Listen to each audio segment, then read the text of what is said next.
Olá, queridos, tudo bem? Hoje a gente inicia mais uma aula, mais um módulo, o módulo de Economia e Mercado, tudo bem? Então, essa é a aula 1, meu nome é a professora Fernanda Bittencourt e a gente começa essa matéria que é super interessante, né? Quem está comigo aí há mais tempo sabe que a gente vai falar de uma forma bem relax, bem legal. E a gente começa essa matéria, para quem gosta de acompanhar a apostila, na página 4. É o último módulo da apostila, tá? É o módulo 4, Economia e Mercado. Eu estou com a apostila aqui em mãos e, na medida do possível, eu vou falando para vocês as páginas, certo? Então, vamos lá. Eu vou passar para vocês o próximo slide.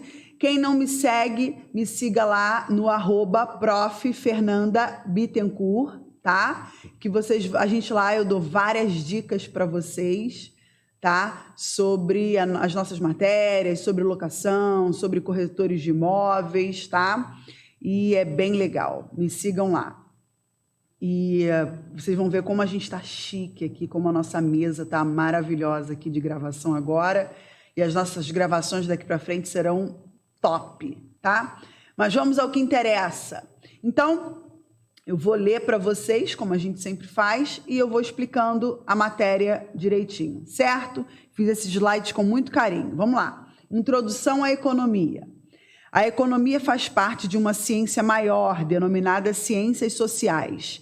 A economia estuda a ação econômica do homem, envolvendo essencialmente o processo de produção, a geração e a produção de renda, o dispêndio, as despesas e o processo de acumulação. A economia repara que possa dar respostas aos problemas econômicos, procura respaldo em outras áreas do conhecimento das ciências humanas, das ciências exatas, matemática e outras ciências com o objetivo de resolver os problemas econômicos. Então, quando a gente começa a falar de economia, a gente lembra muito de números e cálculos, mas a economia certamente é uma ciência muito mais humana do que exata. A economia está muito mais ligada a parte social da coisa, né, do que só a números, sem dúvida nenhuma, né? A gente hoje passa por uma pandemia que está muito mais ligada ao social, certo? E, obviamente, afeta, óbvio, a economia. A economia do nosso país está totalmente revirada. Aliás, a economia do mundo, a economia mundial está de cabeça para baixo. Obviamente, no nosso país, especificamente, a gente tem um problema político agregado a isso. E a gente vai falar sobre isso aqui no decorrer dessa matéria, certo? Em outras palavras, a economia, segundo Rossetti, se preocupa com todos os aspectos que sejam relacionados à produção, distribuição, custos e acumulação de bens e serviços. Então, você pensa bem, acumulação de bens e serviços. É tudo que a gente tem vivido hoje. É a nossa realidade hoje, né? Vamos lá para o próximo slide.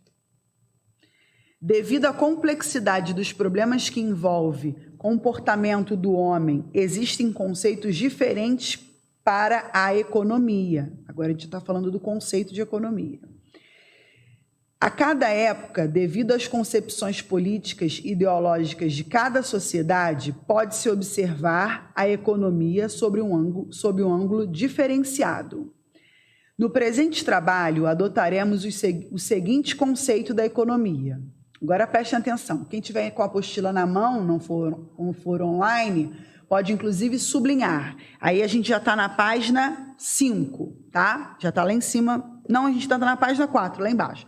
Página 4, lá embaixo. A economia é a ciência que estuda, olha como é que tem muito mais a ver com o social.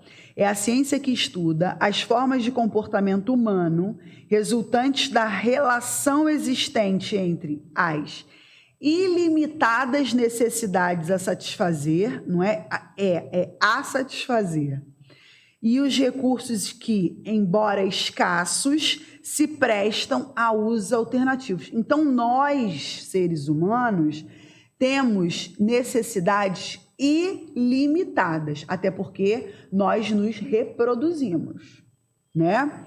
E os recursos são escassos, são finitos, completamente finitos. Quem lembra do problema que a gente teve, né, com a escassez da água, salvo me engano, 2014 e 2015, entre esses anos, posso estar enganada, mas eu creio que foram nesses anos, que a água, na cabeça de muitas pessoas, era infinita, e é bem finita, né? A gente teve bastante consciência disso, principalmente São Paulo, né? Passou por um período de seca muito grande, foi muito difícil para São Paulo.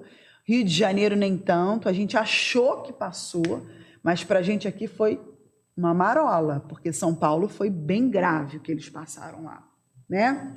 Então, as nossas necessidades são ilimitadas, tá?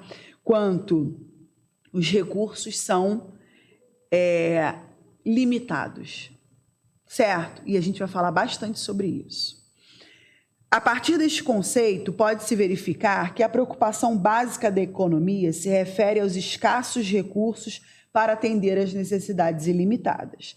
Tal conceito demonstra que a economia considera o fato de que se pode ter necessidades ilimitadas para satisfazer e que os recursos para tal fim são escassos. Nesse caso, tem-se que escolher a melhor alocação dos recursos capazes de produzir o necessário para satisfazer as necessidades. Então, vamos supor que você pegue todo o recurso que você tem, pode ser dinheiro ou pode ser qualquer outro recurso, e use de uma maneira ruim. O que vai acontecer? Vai faltar. Eu trabalhei com uma pessoa que ela dizia assim, dias de muito, vésperas de nada. Né? Quando você tem muita coisa e que você consome aquilo tudo de uma vez, principalmente comida, aquela fartura toda, era véspera de nada, porque você gastou indiscriminadamente, certo? Então, se você não souber alocar, distribuir, aí dentro da sua casa, do seu núcleo familiar, não importa com quem você viva, né? Se é com pai, mãe, se é esposa, se você tem filhos, se você mora com amigos, se você não alocar, distribuir os recursos de maneira correta, o que vai acontecer? Ele vai acabar, ele vai ser finito. Não é verdade? Então, isso serve para unidades familiares, para empresas e para governo. E é isso que a gente vai ver agora. Vamos lá, próximo. Então, vamos continuar vendo o conceito de economia. Agora nós vamos ver os agentes econômicos. E aí já está na página 5, lá em cima na página 5. Vamos lá. Página 5. Essas escolhas são feitas pelos agentes econômicos. Quem são os agentes econômicos? Unidades familiares, empresas e governos. Então, funciona da seguinte maneira, gente. Esses agentes econômicos, eles decidem o que vão fazer com o dinheiro. Com os recursos. Mas vamos falar de dinheiro que fica fácil para a gente entender. Então, vamos observar essas setinhas, essa imagem que eu escolhi para colocar aí. Então, eu tenho aí família, certo? E as famílias trabalham para os governos, que podem trabalhar também para as empresas, certo? Aqui, ó. Trabalha também aqui em cima, ó, para as empresas, trabalha também para o governo. E aí, a família paga impostos para o governo, as empresas pagam impostos para o governo, a família trabalha para o governo, recebe salário do governo, que também pode trabalhar para a empresa. Então, o dinheiro circula aqui, nesses agentes econômicos. E aí vamos supor que em um desses agentes econômicos, vamos supor que o governo, longe de mim dizer isso, tá, gente? É uma suposição.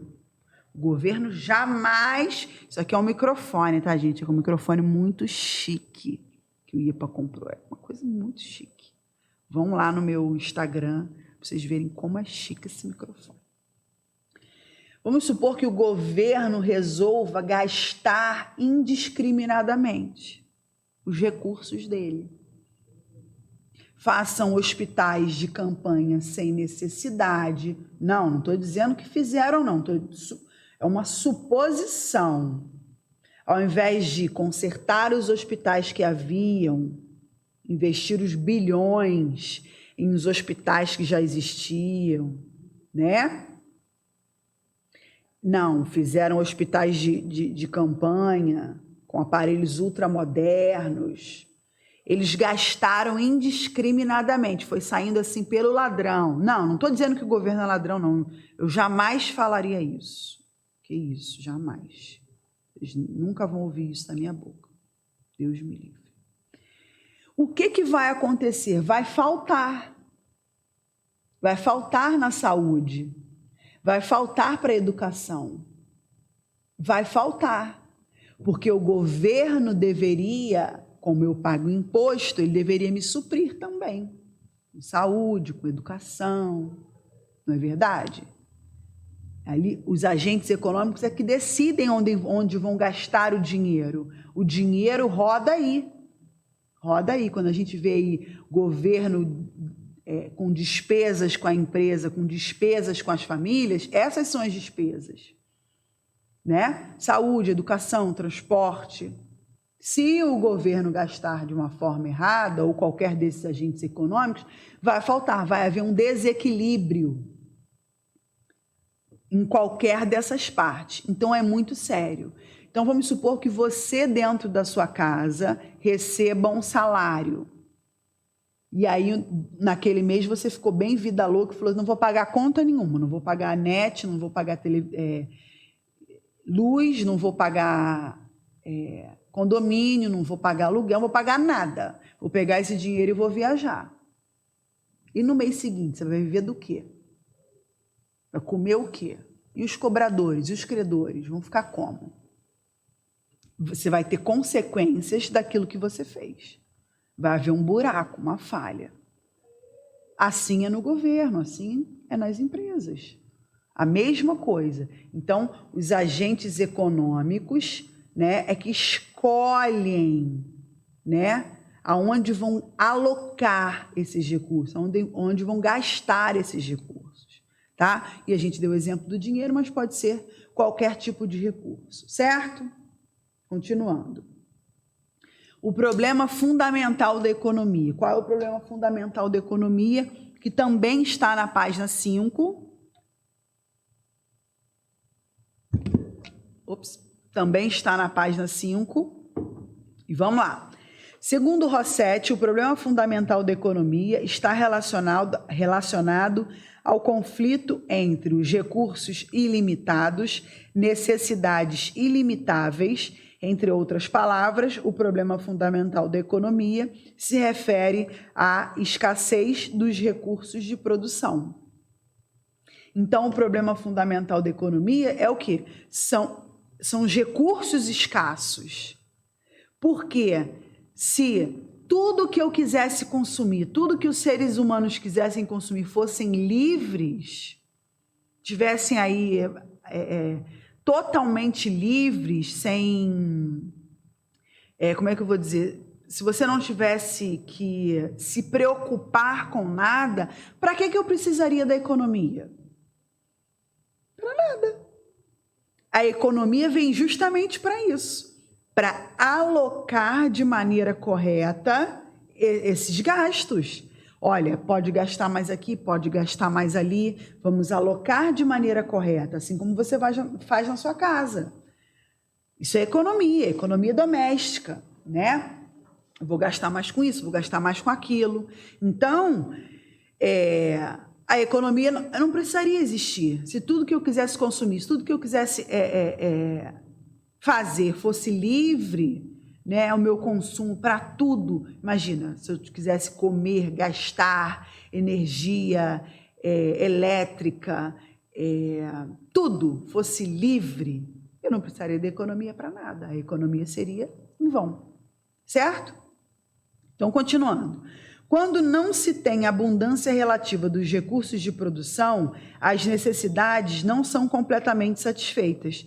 Se todos os bens fossem livres, a disponibilidade ilimitada de recursos seria de tal ordem que a obtenção de quaisquer bens não seria um problema. Daí não necessitaria da ciência econômica.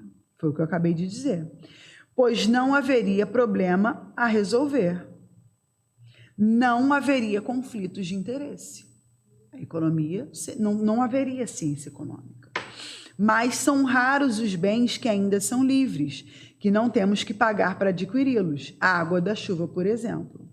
Mas na época da escassez da água, lá no período da seca, né, que eu tratei aqui logo no começo, o que aconteceu? Um engenheiro propôs à Prefeitura de São Paulo que a captação da água da chuva, porque quem lembra que chovia em todo o canto, mas não chovia onde tinha que chover, né, para reabastecer os locais lá, para encher os rios, os reservatórios. E ele propôs essa medida para cobrar a água da chuva. Eles iam captar a água da chuva da cidade de São Paulo e você ia pagar pela água da chuva que caísse no seu quintal. Quer dizer, isso quase aconteceu se não enchesse lá os reservatórios lá no tempo que eles propuseram, e graças a Deus isso não aconteceu, tá?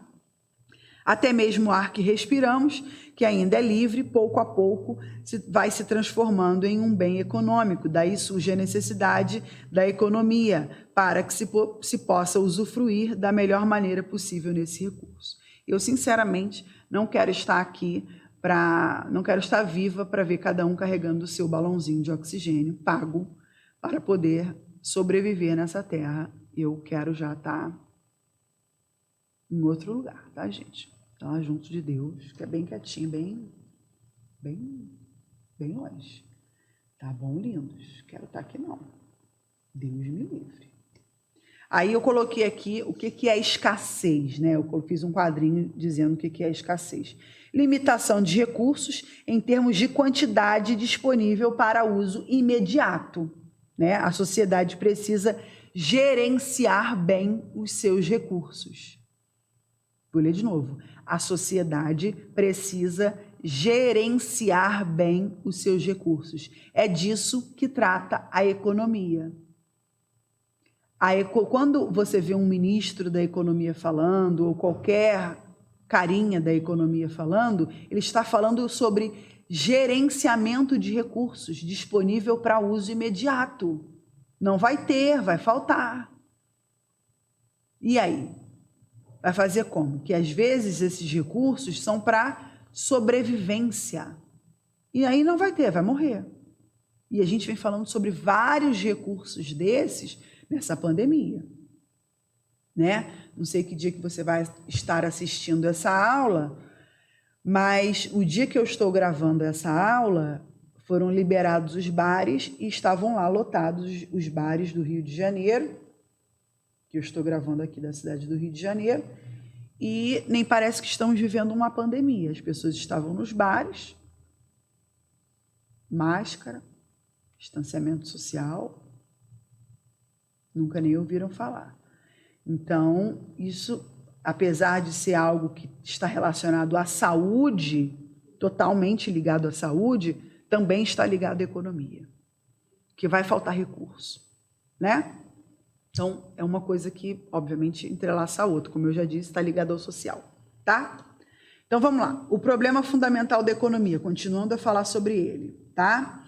Como nenhum sistema econômico foi capaz de satisfazer plenamente a todas as necessidades dos indivíduos em termos de bens e serviços, temos então a importância da economia para ajudar a alocar os recursos escassos para atender às necessidades ilimitadas. Então, Nenhum sistema econômico na face da Terra, nenhum, por melhor que seja, foi capaz de satisfazer plenamente todas as necessidades dos indivíduos. Nenhum sistema econômico, por melhor que ele seja. Uns são melhores, óbvio, a economia está lá em cima, está bombando, os juros lá embaixo, são países de primeiro mundo, está tudo muito bom, né? Mas satisfazer plenamente todo mundo, zerar a conta, nenhum até hoje. Todos precisam da ciência econômica. Todos, tá? Em todos os países, as unidades familiares exigem mais e melhores produtos. Todos, tá? As empresas, para produzi-los, exigem equipamentos de mais alta sofisticação, mais ágeis e mais produtivos.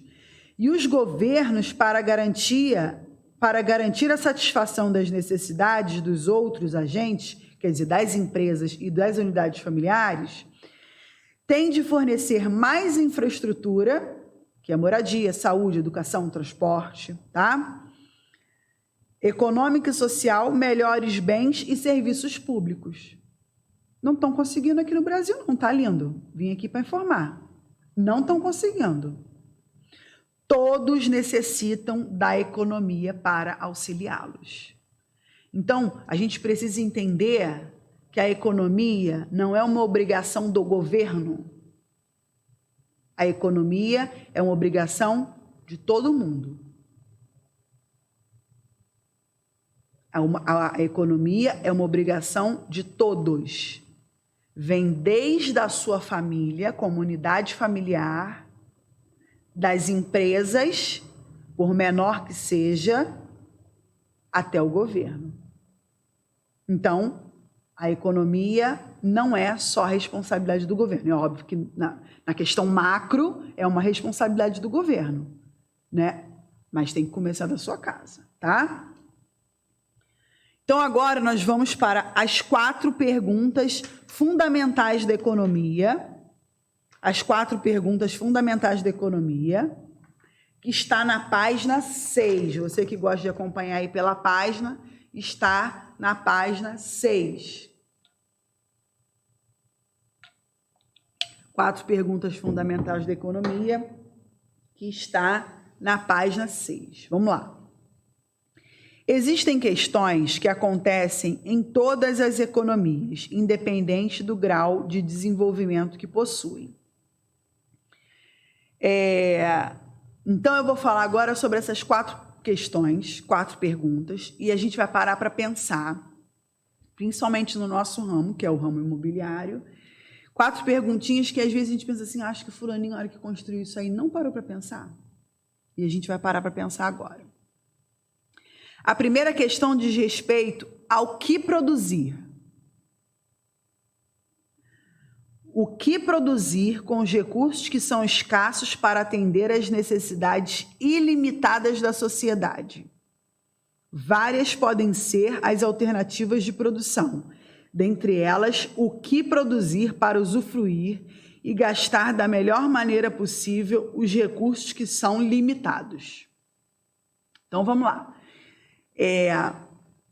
Se eu sou uma construtora, por exemplo, eu tenho um recurso. Então, se eu pensar numa questão macro e eu for falar em recurso, eu tenho que pensar em água, eu tenho que pensar no meio ambiente, eu tenho que pensar em tudo.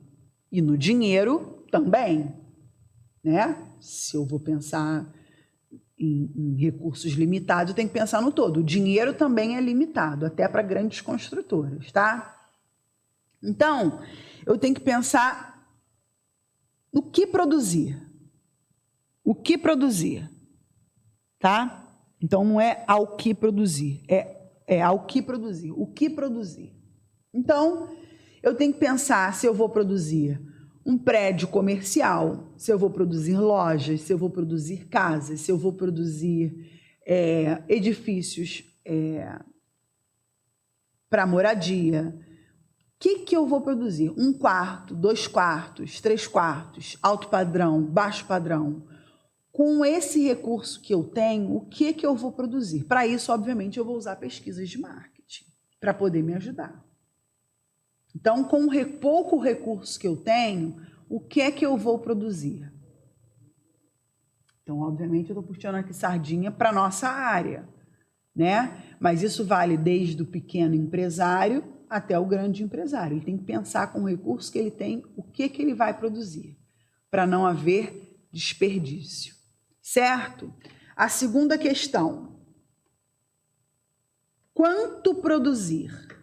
Se refere à segunda questão, quanto produzir de determinado produto ou produtos para atender às necessidades da sociedade, para a sustentação do seu bem-estar corrente e para a progressiva melhoria do seu padrão de vida. Vamos lá. Eu conheço uns amiguinhos por aí, construtores grandes, tá? Construtoras renomadas, construtoras milionárias. Nem precisariam aqui da tia estar falando isso aqui para eles. Mas eles foram construir alguns empreendimentos aí. Na hora de construir, não sei se eles não fizeram pesquisa de marketing devida, não sei se empolgaram, não sei qual foi, tá? Mas alguns empreendimentos aí deveriam ter 4 blocos e eles construíram 11. 11 blocos. A resumo, a construção atrasou, porque foi naquele inteirinho de Copa do Mundo e Olimpíadas, né? E foi quando o barco estava afundando no ramo imobiliário. Graças a Deus já tiraram o barco do fundo do mar, tá, gente? O barco está ótimo, está bombando, mesmo na pandemia, tá? A taxa Selic está lá embaixo, vamos aproveitar para vender. E eles não lançaram por fase. Fizeram 11, mas lançaram 2, depois lançaram 3, depois lançaram mais 2, porque eles capitalizariam, né? Lançariam 2, capitalizariam, lançariam mais 2, capitalizariam, lançariam mais 3. Não, eles lançaram 11 blocos. Um padrão bacana. Não é Minha Casa Minha Dívida, é padrão bacana, coberturas bacanas. Não vou dizer o nome não, porque eu sou misteriosa. Entendeu? Não vou dizer o nome, porque eu sou uma pessoa misteriosa. Faço muito mistério. Resumo da ópera. Encalhou tudo, a obra atrasou uns 4 anos, muitos processos judiciais, depois eles começaram a vender por preço de banana, quem tinha comprado com preço lá em cima entrou na justiça, isso virou um quiprocó, menino tem ação na justiça, dá com pau. Resumo, eles não pensaram no quanto produzir, porque a ideia era maravilhosa. É sensacional o condomínio, né? Mas não pensaram no quanto produzir. Certo? Então produziram demais, encalhou. E depois tiveram que vender num preço muito abaixo. Então, quanto produzir é uma pergunta fundamental. A gente tem que pensar no quanto produzir. Para tudo, eu tenho que pensar no quanto produzir. Imagina, eu produzo demais panfletos de uma promoção. A promoção acaba e eu fico com aquele monte de panfleto encalhado. Então, para tudo eu tenho que pensar no quanto produzir. Principalmente tratando-se de uma construção dessa magnitude. Mas dei um exemplo para vocês da nossa área, tá? Isso não é o primeiro, não. Sala comercial, hoje, num lugar como Barra da Tijuca, é de chorar. Tem mais sala comercial lá do que gente. É muita, tem muita, a oferta é muita. Então, quem construiu sala comercial lá com pouco planejamento, também está lá tudo lá vazio, encalhado, tá? A terceira questão é como produzir? Como produzir para otimizar os recursos de produção, terra, trabalho, capital, capacidade tecnológica, capacidade empresarial, face à sua escassez. A gente vai ver os recursos de produção já. Então, quer dizer, a gente tem escassez dos recursos de produção. A gente está falando sobre isso até agora. Vou dar o exemplo da falta da água de novo. Na época da falta d'água, foi um tal de calcular a falta da água, quanto que se gastava de água para produzir isso, quanto se gastava de água para produzir aquilo. Era um Deus nos acuda, menina. As pessoas não tomavam nem banho. As pessoas já não são chegadas a tomar banho, né? Vamos aqui, ser bem sincero, tem amiguinho aí que já não gosta, né, lindo? E aí começou a especulação, né? Aí uma coisa que me marcou muito foi assim, uma calça jeans para produzir gasta-se 11 mil litros de água. Meu Deus, nunca mais vamos comprar calças jeans. Alô, alô, microfone, nunca mais compraremos calças jeans, 11 mil litros d'água. O planeta Terra vai acabar, né? Você pensa o quê? 11 mil litros d'água. O que você faz com 11 mil litros d'água? É muita água. Então, começaram a pensar o quê? Vamos produzir a mesma calça gastando menos água. E assim é feito no ramo da construção. Hoje existem alguns selos que são dados a essas construtoras que gastam menos água. Tem um selo que chama Aqua, tem outros também, mas eu não lembro o nome agora. Se você constrói usando menos água e outros recursos, você ganha esse selo, né, ecologicamente correto e fica lá na sua pontuação, não sei se gera menos imposto e tal. Então, você pode produzir a mesma coisa gastando menos. Também tem uma pesquisa que mostra que você, na construção de uma casa térrea, uma casa tipo, né? O desperdício dessa uma casa, contudo, você construiria outra meia casa. É muito desperdício na construção civil. Então, o como produzir é muito importante.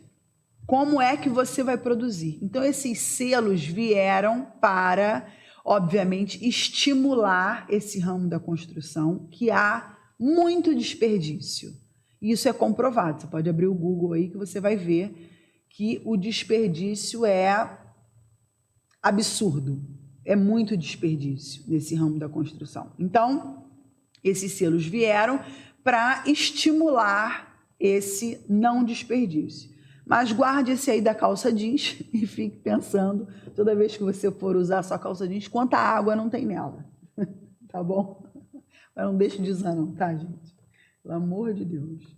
Agora vamos lá. A última pergunta fundamental diz respeito a para quem produzir.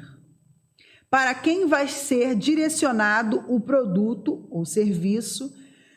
Tal questionamento é importante para que se produza o necessário para atender às necessidades da sociedade. As respostas a essas um pouco errado aqui, né, gente? Essas perguntas são extremamente relevantes para resolver os problemas econômicos que afetam a sociedade como um todo. Então, vamos lá. Para quem produzir? Então, você já descobriu o que você vai produzir, quanto produzir, como produzir. E para quem é que você vai produzir? Quem é o seu público? E aí isso entra você como corretor. Porque antes de você vender um imóvel, você vende você. Antes de você vender um imóvel, você se vende. Você vende a sua imagem. Quando você anuncia lá o seu imóvel, sua casa, sua sala comercial, o cliente nunca te viu. Vou acabar quebrando esse microfone aqui, gente, me ajuda, tem que pagar. E aí, você primeiro tem que vender a sua confiança, para depois você vender o resto. Então, é para quem que você está produzindo, né? Então, primeiro vamos falar do imóvel, para depois a gente falar da agente corretor. Para quem é que você vai produzir? Para quem é? É para solteiro? Teve um pessoal aqui que fez um imóvel lá nos confins da Taquara, de um quarto. Solteiro quer morar nos confins da Taquara? Ou ele quer morar próximo do BRT, próximo do metrô, próximo de ônibus, próximo de tudo? Já solucei. Num quarto. Lá no confim do Juda. Não sei. Opinião minha. É para a família? Você vai fazer isso para a família? O que uma família quer? Família quer lazer, família quer tudo dentro do condomínio, família não quer sair do condomínio, tá perigoso, Rio de Janeiro, aqui no Rio de Janeiro, pelo menos, né? Sei de onde você que está assistindo essa aula. Então, a gente tem que pensar para quem é que vai produzir. Não adianta produzir um imóvel todo em mármore de Carrara e pias de ouro num lugar onde as pessoas querem minha casa, minha vida. Não vai vender. Não é o público. Então, para quem é que está produzindo? É muito importante. Muitos imóveis deixam de ser vendidos porque estão construídos no lugar errado. Não é porque o imóvel é ruim. É porque não é para aquele perfil. Ou vice-versa. Você construir um Minha Casa, Minha Vida, onde as pessoas que gostariam de pias de ouro e mármore de Carrara. Está no lugar errado. Agora, você se vendendo enquanto corretor, a sua imagem fala muito sobre você. A gente vende a nossa imagem primeiro. Então, se você é uma corretora, você tem que estar sempre com o cabelo arrumado, você tem que estar sempre maquiada, você tem que estar sempre bem vestida, você tem que estar sempre com as unhas feitas, você tem que estar sempre com uma roupa condizente. O seu produto não pode... Você não pode chamar mais atenção do que o seu produto, né? Você não pode estar com uma roupa de carnaval, você não pode estar com uma roupa transparente, com o sutiã aparecendo, você não pode estar com uma olheira que esteja chamando mais atenção do que o seu produto. Os homens não podem estar descabelados, com a barra por fazer, parece estar saindo da ressaca do carnaval agora, né, gente? Não pode. Que confiança que você vai passar? Quem é que vai querer investir dinheiro numa pessoa que parece que está morrendo? Então, para quem é? Você vai vender imóvel para quem? Eu acho que eu já falei isso em outra aula. Quem não assistiu vai ter oportunidade de assistir, mas eu vou falar de novo, porque isso é muito importante. Quem é que você vai estar vendendo o produto? É Minha Casa, Minha Vida, que vai aceitar uma calça jeans e uma camisa polo, ou é um alto padrão, que vai exigir você de terno? Então, para quem é? Pensa nisso aí, tá? A aula é de economia, mas é sempre bom reforçar, porque a gente está dentro desse contexto, tá? O corretor de imóveis precisa se vender, no sentido da imagem. A nossa imagem é que vende, tá bom? Então, diante de tudo isso que a gente está estudando, diante de tudo isso que a gente está falando, a gente precisa ter uma imagem condizente, porque nós somos um produto, né? Óbvio, vocês estão me entendendo. Nós somos um produto. Então, antes do cliente comprar o imóvel, ele vai primeiro comprar a nossa ideia, ele vai comprar a nossa ideia. Então, quando eu falo da gente se vender, é vender a nossa ideia. Ele vai confiar na gente antes de comprar o produto. Certo? Ou antes de alugar, antes de transacionar, seja lá o que for. Agora, vamos lá.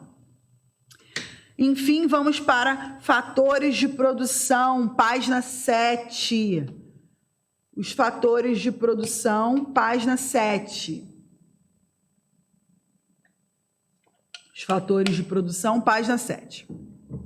Os fatores de produção representam os recursos disponíveis que, combinados, são direcionados para a produção de bens e ou serviços para o atendimento das necessidades da população. São considerados fatores de produção a terra, o trabalho, o capital, a capacidade tecnológica e a capacidade empresarial. Quem gosta de sublinhar, e tem a apostila aí para sublinhar, sublinhem, tá? Agora já na página 8, vamos para a página 8, falar sobre o fator terra.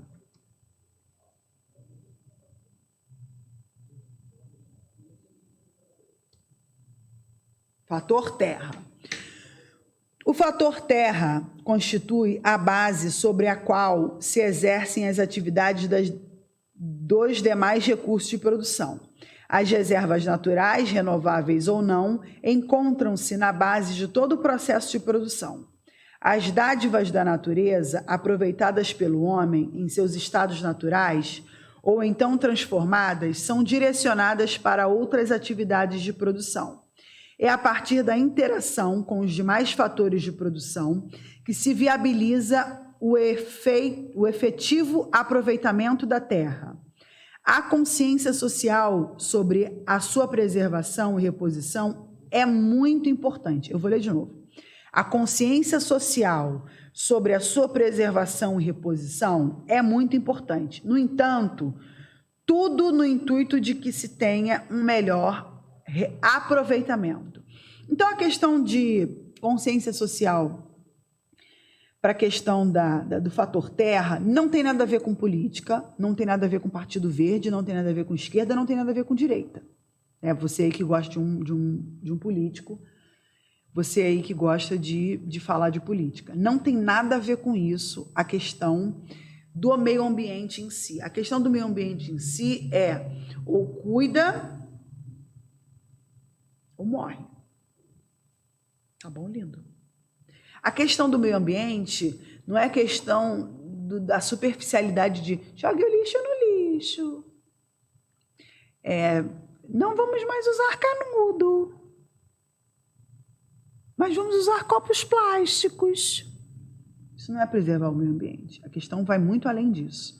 Vai muito além. Vai das grandes empresas que continuam poluindo, né? E não são multadas e ninguém faz nada. Das leis que foram sancionadas em governos de 40 anos, 30 anos, 10 anos, 15 anos atrás, estão aí vigentes. Isso aí é papo para outra hora, tá?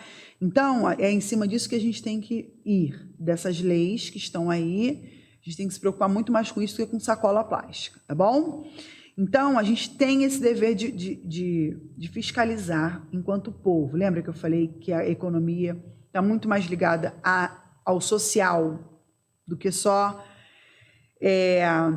aos governantes? Então, quando a gente fala aqui sobre o fator terra, é porque tudo vem da terra. Tudo, né? Tudo começa na terra.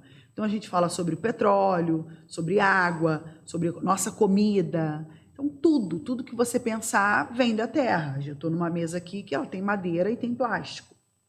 Tudo vem da terra. Tem uma luminária na minha frente aqui que ela tem metal, vem da terra. E eu poderia citar aqui tudo. Papel vem da árvore, a árvore vem da terra. Tudo. Então, é nossa obrigação nos informarmos muito mais, tá? Para podermos cuidar bem disso, porque o fator terra é, sim, essencial. Não é um papo do Partido Verde, não é um papo da galera do Greenpeace, não tem nada a ver com isso. Eu também não tenho nada a ver com isso. Agora vamos para o fator trabalho. A população, agora, esse fator trabalho, gente, é muito importante. Eu gostaria que vocês prestassem muita atenção e que vocês sublinhassem, se possível, anotassem, se possível, tá? Porque é muito importante. A população de um país é constituída por pessoas de diferentes idades, de várias faixas etárias. A partir de determinada faixa etária, as pessoas começam a produzir, a render bens e serviços para si e para a família. Ela desenvolve, então, algum tipo de trabalho que passa a ser um fator da economia, né? De economia. O fator trabalho é, portanto, constituído por uma parcela da população que contribui para o processo de produção. Essa parcela é denominada população economicamente ativa. Então, para você fazer parte da população economicamente ativa, você tem que estar dentro da faixa etária exigida e trabalhar. Aí você faz parte da parcela economicamente ativa. Vamos continuar. Essa parte da população total considerada produtiva é definida por faixas etárias, que foi o que eu acabei de dizer. Os limites da faixa etária considerada economicamente ativa variam em função de dois fatores relevantes: o estágio de desenvolvimento da economia, então vai depender do país, e o conjunto de definições institucionais. O que são o conjunto de definição? O que é o conjunto de definições institucionais? As leis. Então, vai depender das leis, certo? E essas leis são as leis previdenciárias, geralmente expressas através da legislação social e previdenciária, como está escrito aqui.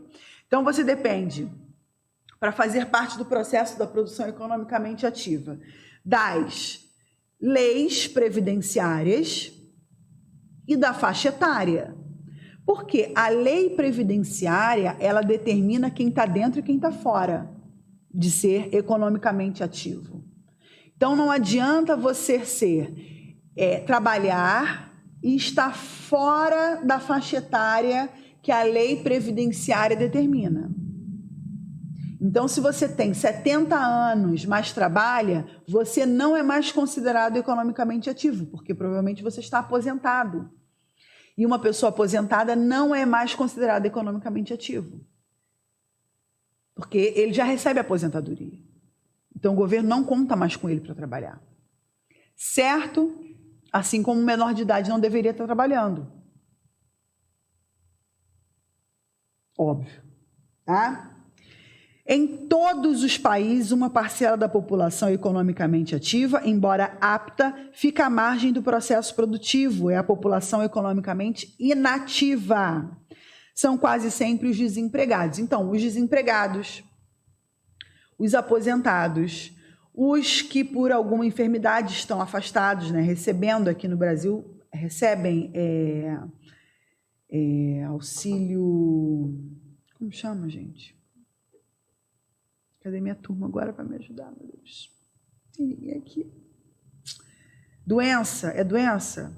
Enfim, recebem uma parcela, né, uma ajuda do governo por estarem doentes, então são considerados inativos, então quer dizer, deveriam estar ativos, mas estão inativos. Então, todo trabalho informal que essa pessoa exerce e que o governo não consegue contabilizar, está inativo para o governo. O governo conta com essa pessoa, né, para trabalhar e para produzir, para participar do processo de produção, mas essa pessoa não está produzindo. Por mais que ela esteja na informalidade, vendendo alguma coisa, produzindo alguma coisa, mas para o governo ela não conta como economicamente ativo. Por isso que o governo cada vez mais facilita MEI, né, que é um microempreendedor individual, que paga muito pouco, para essa pessoa contabilizar para o governo. A taxa é muito pequena, acho que R$50, né? Mas as pessoas não se inscrevem, então o governo fica contando como se essa pessoa estivesse totalmente desempregada. E aí passa a contar como inativo, tá bom? Então, esse é o fator trabalho que é muito importante, tá bom? Fator capital. O fator capital está na página 9. Fator capital está na página 9.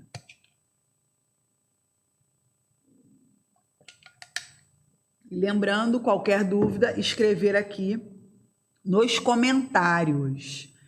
Eu peço a vocês que não me mandem mensagem particular no WhatsApp, porque eu não consigo responder todo mundo, é humanamente impossível. Eu devo ter uns 400 alunos, não adianta me mandar mensagem no particular. Alguns de vocês escrevem mensagem lá no meu Instagram, às vezes eu demoro muito a responder, quando eu for responder já passou, a dúvida já foi até tirada e eu infelizmente não consigo responder vocês a tempo. Então, mandem mensagem lá no grupo, lá na madrinha de turma, porque eu provavelmente não vou conseguir responder, mas a madrinha vai responder vocês ou até outros colegas vão ajudar vocês. Então, não me mandem mensagem no particular, porque é muito raro eu conseguir responder vocês. O meu WhatsApp deve ter umas 500 mensagens por responder, sem brincadeira. E eu fico muito triste, mas eu não consigo responder. Infelizmente, não dou conta, tá? Mas vamos lá. Fator capital. Fator capital é o conjunto das riquezas acumuladas pela sociedade. O que é co? O que eu queria escrever? Com o emprego dessas riquezas é que a população ativa se equipa para o exercício das atividades de produção. Esse recurso de riquezas dá suporte às operações produtivas realizadas por parte da sociedade. O fator capital é constituído pelas diferentes categorias de riquezas acumuladas, empregadas na geração de novas riquezas. Então, o fator capital é aquele fator que é investido para gerar novas riquezas, certo? Então, vamos dar exemplo aqui do IPA, que teve que investir em equipamentos novos, né? Então, ele hoje investiu numa mesa aqui muito bacana, num microfone muito bacana e num computador de altíssima geração para a gente conseguir uma aula de melhor qualidade. Quem assistiu às últimas aulas viu que eu vou ter que regravar para as próximas turmas porque teve um eco, né? De um problema do meu microfone, nem foi do material do IPA. Por quê? Porque teve que investir, mas investir para gerar novas riquezas, porque se a aula continua ruim, os alunos iam debandar. Pelo amor de Deus, não me deixe. Então, investe para gerar novas riquezas. Investe para gerar novas riquezas. E assim funciona com qualquer empresa. Investe em tecnologia, investe em... Nossa, cada um no seu ramo, cada um no seu ramo. Um taxista vai investir em um carro melhor, uma empresa de alimentos vai investir em embalagem melhores e assim vai, tá? Investe para gerar melhores riquezas. Então, às vezes, a empresa não tem muito capital parado, muito dinheiro parado, mas ela tem o capital dela todo investido em materiais, certo?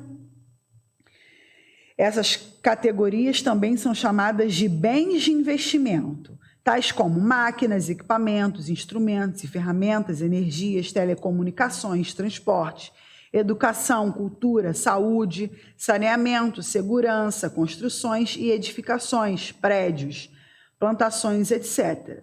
Referem-se às riquezas utilizadas pelas empresas para efetuar a produção. Representam os ativos das empresas, o seu patrimônio, caracterizam-se por aumentar a eficiência do trabalho humano para a produção de bens ou serviços. Foi o que eu acabei de dizer. Para eu oferecer um serviço melhor, eu preciso investir mais para o meu serviço ficar melhor. E vai ser sempre assim, tá? A empresa que para no tempo, vou dar um exemplo de imobiliária.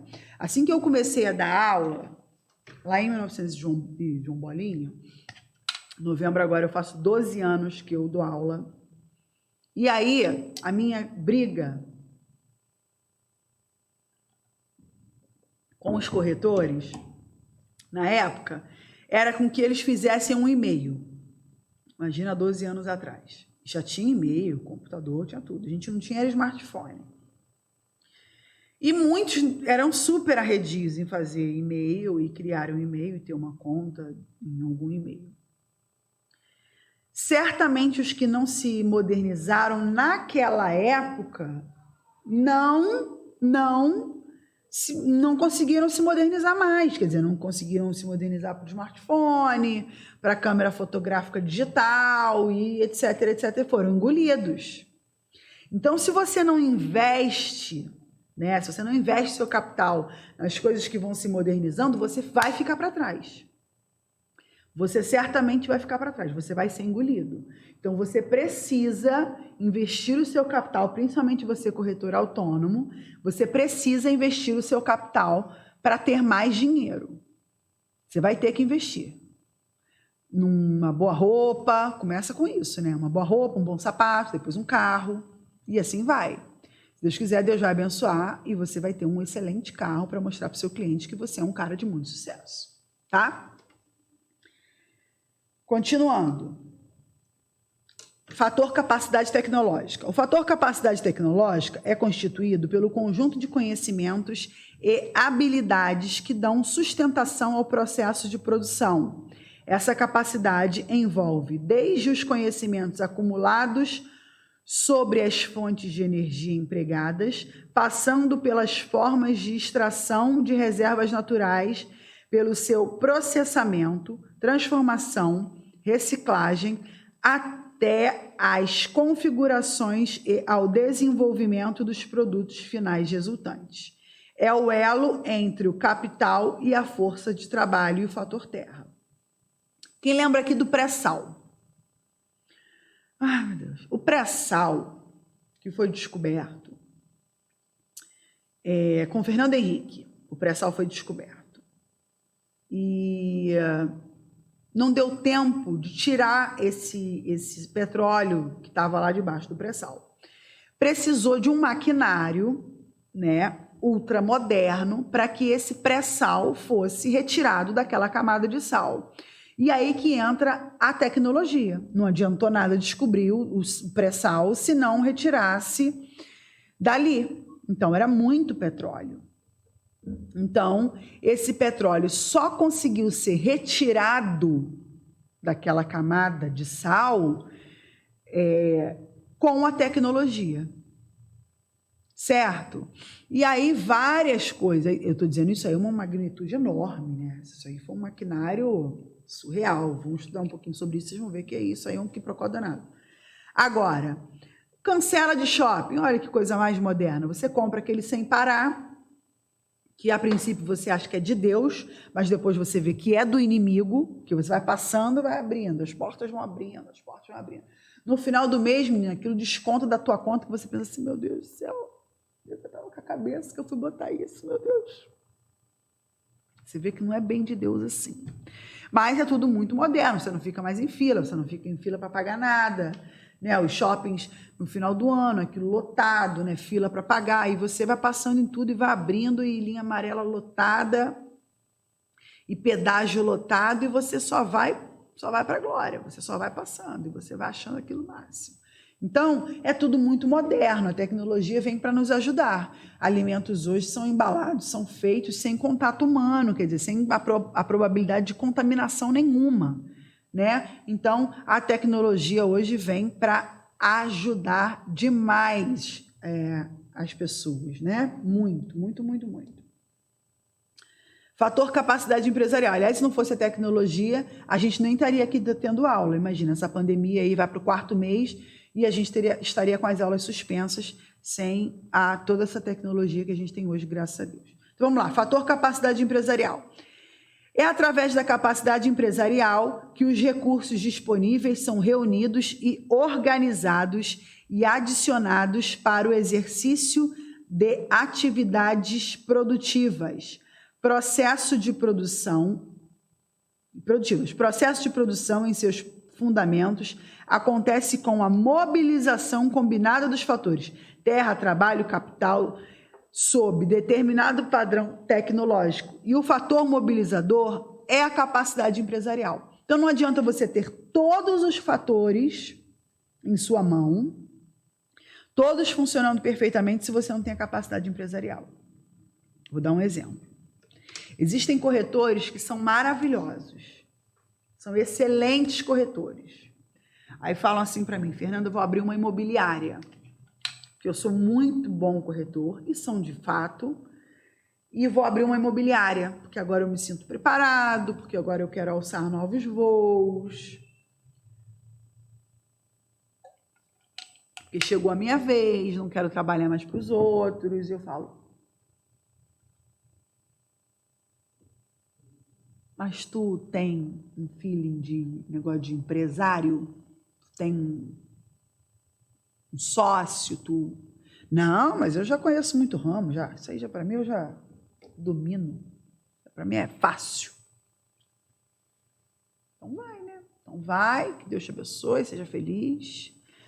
E aí, gente, não consegue, porque é bom vendedor, é bom consultor, é bom corretor, excelente naquilo que faz, mas não tem a capacidade empresarial. Não tem esse mobilizador, não é. A coisa não vinga. Porque para você ter uma imobiliária, você tem que dominar muita coisa dessa parte empresarial. Contas a pagar, conta a receber, funcionário, né? Você tem que ser gestor. Você tem que gerir algo muito maior. É totalmente diferente de você ser corretor. Agora, se você tem um filho, manda ver. Não tem nem o que pensar. Vai que é tua. Agora, se você não tem, você tem que criar, você tem que estudar para isso. É algo que você pode estudar para ser também, não é uma coisa que, não tenho e acabou. Não, você pode estudar e ser, tá? Agora, muitos não têm, não estudam e vão se aventurar e não se dão bem, tá? Então, muito cuidado com isso. Agora, vamos para teoria elementar da demanda. Página 10, teoria elementar da demanda. Hoje eu falei mais que o homem da cobra, vamos combinar. Teoria elementar da demanda, página 10. Lá embaixo.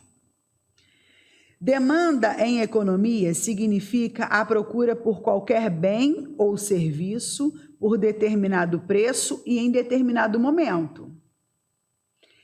O estudo da demanda está alicerçado no conceito de utilidade. Utilidade é a qualidade que os bens econômicos possuem de satisfazer as necessidades humanas. Esta utilidade difere de consumidor para consumidor, uma vez que está baseada em aspectos psicológicos ou preferenciais. Por quê? O que é útil para mim pode não ser útil para você. O que na minha casa é primordial, na sua pode ser superficial. O que eu não vivo sem, para você pode ser besteira. Então, o consumo, a demanda, a procura é muito subjetivo. O que um cliente chega para você procurando dentro de um condomínio, dentro de um apartamento, para ele é vital. E você pode achar besteira, você pode falar, esse cara é maluco. Por que ele quer um apartamento com isso? Ele quer uma casa com isso. Para ele é primordial. Então, por isso que a gente não pode fazer juízo de valor. Porque a demanda é subjetiva, o que a gente chama de subjetivo. Quando a gente chama de subjetivo, quer dizer ao outro. Está relacionado ao outro e não a gente. Certo? Então, vamos lá. Como esta utilidade visa satisfazer as necessidades humanas, ela tem que apresentar algum valor. Utilidade é um conceito subjetivo, quer dizer ao outro, pois considera que o valor nasce da relação homem com os bens e ou serviços. Então, não quer dizer a você se aquilo é útil, se aquilo é inútil, se aquilo é supérfluo, se não é. Depende da pessoa e não de você. Então, se seu cliente acha aquilo muito importante, tem um closet para ele é muito importante. Para você vai passar a ser, porque para ele é, e aí você está ali para suprir as necessidades dele, não para discutir com ele se é importante ou não ter um raio de um closet. Você simplesmente vai suprir necessidades, certo? Continuando ainda na teoria elementar da demanda, só que agora lá em cima na página 11. Variáveis que influenciam a escolha da demanda no consumidor são o preço do bem ou serviço. Quanto mais baixo tiver, mais ele vai consumir. Como assim? Sim. Quando o preço dos imóveis não cai, não vende mais? Eu estou falando de imóvel. Imóvel não é pão. Não é chinelo que você compra muito porque está barato. Sapato, que você entra na sapataria, está muito barato, você compra vários. Vende mais. Sim, senhor. Quanto mais baixo está o produto, mais vende. A gente vai falar sobre isso mais na aula que vem. Tá? Então, a gente vê isso, obviamente, mais notório no pão. O pãozinho está mais barato, as pessoas vão comer mais pão. Estão me olhando com essa cara por quê? Eu tenho cara de quem come muito pão? Tenho, mas tudo bem. Preço dos outros bens. Então, vamos supor que você tem R$500 para gastar no mercado, certo? E aí, naquele dia, tem vários produtos que você consome que está muito barato. Óbvio que aquele que você mais gosta, você vai consumir mais. Então, os outros estando mais baixos, você vai consumir mais aqueles outros, certo? E a renda do consumidor. Ora, se você ganha muito, você vai consumir muito. Se você ganha pouco, você vai consumir pouco. Isso chega a ser óbvio. Já viu que tem gente que fala assim, nossa, fulano ganha 100 mil reais e fica chorando miséria. O custo de vida dele é de 100 mil reais, não é de 5 mil. Então, ele está acostumado, os gastos dele são de quem ganha 100 mil. Então, quanto mais ganha, mais gasta-se. Então, quer dizer, a renda do consumidor, e quanto menos ganha, menos gasta. Então, a renda do consumidor é óbvio que vai influenciar na demanda. E no que ele vai comprar, no que é que ele vai consumir. Óbvio que é. Você entra dentro de um mercado estilo, aquele supermercado Zona Sul, não sei de onde você está me assistindo, mas aqui no Rio de Janeiro é um mercado que você entra, você fala, meu Deus, tudo tão caro. Muito caro. Você vê produtos naquele supermercado que você não encontra no mercado tipo Guanabara, é tudo por você. Mundial, melhor preço total. Você nem vê. São coisas importadas, geleias, menina, coisa maravilhosa. Porque a renda de quem entra, consome naquele supermercado é uma renda muito mais alta, certo? Do que quem consome no Guanabara. É tudo por você, tá? E eu vejo você na promoção do Guanabara e se estapeando por carrinho. Não mente não, tá? Gosto ou preferência do indivíduo, aí não adianta. Aí não adianta você fazer uma promoção do Nescau se você gosta de Toddy. Não vai adiantar. Não vai adiantar o imóvel na Taquara estar muito barato se você jamais sairia da Barra. Certo? Não vai adiantar você querer convencer o seu cliente que quer morar no Meier, que apartamento no Meier é caro, que com o mesmo preço ele moraria no Recreio, porque ele jamais vai morar no Recreio. Jamais. O cara que mora no Meier, ele jamais vai morar no Recreio. O cara que mora na Tijuca, ele jamais vai morar no Recreio. E é o mesmo preço. Você não vai convencer ele, porque é gosto ou preferência do indivíduo. É igual o cara do Nescau do Toddy. Ele não vai consumir Toddy, se ele gosta de Nescau. Se ele gosta de Toddy, ele também não vai consumir Nescau. Então não adianta convencer que com o mesmo preço ele vai morar uma quadra da praia. Ele não quer saber. Ele quer morar no Meier, ele quer morar na Tijuca. Consegue compreender? É gosto ou preferência. É dele, é da demanda. Tá? Então, quando o preço de uma mercadoria aumenta, tudo mais permanecendo constante, o consumidor perde o que chamamos o poder de compra. Então, eu faço essa reflexão para vocês agora no final dessa aula. O que vocês compravam há 10 anos, 10 anos passa assim. O que vocês compravam há 10 anos com R$1.000, 1.000, que hoje é o salário mínimo. O que vocês compravam há 10 anos com R$1.000? Era muito dinheiro. R$1.000 era muito dinheiro. Muito. E hoje, o que vocês compram com R$1.000? O que dá para fazer com R$1.000? Por quê? A gente vai falar sobre inflação na aula que vem. O dinheiro a inflação foi corroendo o nosso dinheiro. Certo? Então, por quê? Porque tudo permaneceu, o nosso dinheiro permaneceu o mesmo e a inflação foi corroendo. Certo? Então é isso, gente. A aula termina por aqui. A gente terminou na página 11. Semana que vem a gente volta com mais essa aula. Escrevam aqui nos comentários se vocês gostaram. Lembre-se que eu não consigo responder todo mundo no individual no WhatsApp. Escrevam no grupo que a madrinha de turma vai ajudar vocês. E eu, obviamente, se eu estiver online, eu também vou responder. Tá bom? Até semana que vem. Fiquem com Deus. Escrevam nos comentários se tiver qualquer dúvida, tá bom? Tchau, tchau. Fiquem com Deus.